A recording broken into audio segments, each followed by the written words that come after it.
ఎంతో టేస్టీగా ఉండే పాలకూర టమాటా పప్పు అయితే రెడీ అయిపోయిందండి. మరి ఎంతో ఈజీగా చేసుకుని ఈ పాలకూర పప్పు చాలా టేస్టీగా ఉంటుంది. అంతేకాదు చేయడం కూడా ఈజీ, 10 మినిట్స్లో రెడీ చేసుకోవచ్చు.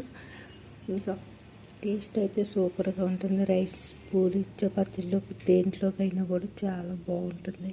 ఇలా ఒక్కసారి ట్రై చేసి దీనికి కావాల్సినవి ఇప్పుడు చూసేద్దాం. ముందుగా 2 పాలకూర కట్టలు, 1 టమాటా, 6 పచ్చిమిర్చి, అరకప్పు పెసరపప్పు, ఇవన్నీ ఇలా తీసుకుని ముందుగా పెసరపప్పుని కుక్కర్ గిన్నెలో వేసి శుభ్రంగా 2 సార్లు కడుక్కొని 1 కప్పు వాటర్ వేసి తీసుకోవాలి. ఇప్పుడు ముందుగా పాలకూరని, టమాటాని, పచ్చిమిర్చిని కడిగి పాలకూరని శుభ్రంగా 4-5 సార్లు కడుక్కోవాలి. ఇసుక ఇంకా ఏమన్నా కెమికల్స్ కొడతారు కదా, అలాంటి వాటి వల్ల మనకి ఎఫెక్ట్ కాకుండా శుభ్రంగా పాలకూరని కడగాలి. కడిగి సన్నగా కట్ చేసుకోవాలి. అలాగే టమాటాని, పచ్చిమిర్చిని కూడా సన్నగా కట్ చేసుకుని పప్పులోకి అయితే వేసుకుని 1/2 స్పూన్ కారం వేసి మూత పెట్టి విజిల్స్ పెట్టుకుని ఒక 2 విజిల్స్ వచ్చేటంత వరకు స్టవ్ పై ఉడికించుకోవాలి. 2 విజిల్స్ వచ్చిన తర్వాత స్టవ్ ఆపేసుకుని ఆవిరి పోయిన తర్వాత మూత తీసి చూస్తే పప్పు అనేది రెడీ అయిపోయింది. చూడండి, ఇందులోకి 1 స్పూన్ సాల్ట్ వేసుకుని ఇలాగ గరిటెతోటి ఒకసారి కలిపేసుకోవాలి. చూడండి, ఇలా మెత్తగా ఉడికిపోయింది కదా పాలకూర పప్పుని. ఒకసారి ఇలాగ బాగా కలుపుకున్న తర్వాత ఇప్పుడు పోపు పెట్టేసుకుందాము.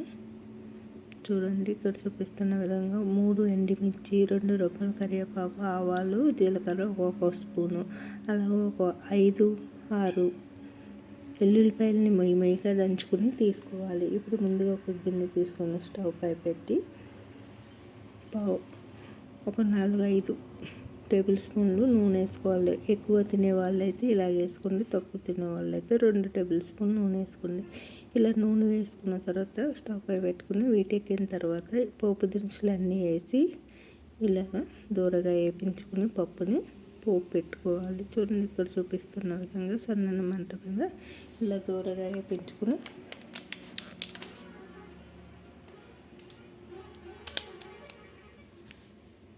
పప్పు అనేది ఇందులో వేసేసుకోవాలి.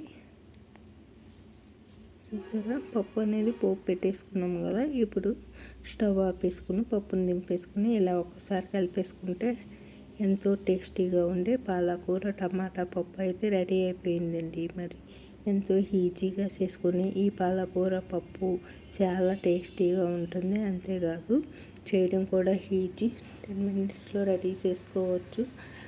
ఇంకా టేస్ట్ అయితే సూపర్గా ఉంటుంది. రైస్, పూరి, చపాతీలోకి దేంట్లోకైనా కూడా చాలా బాగుంటుంది.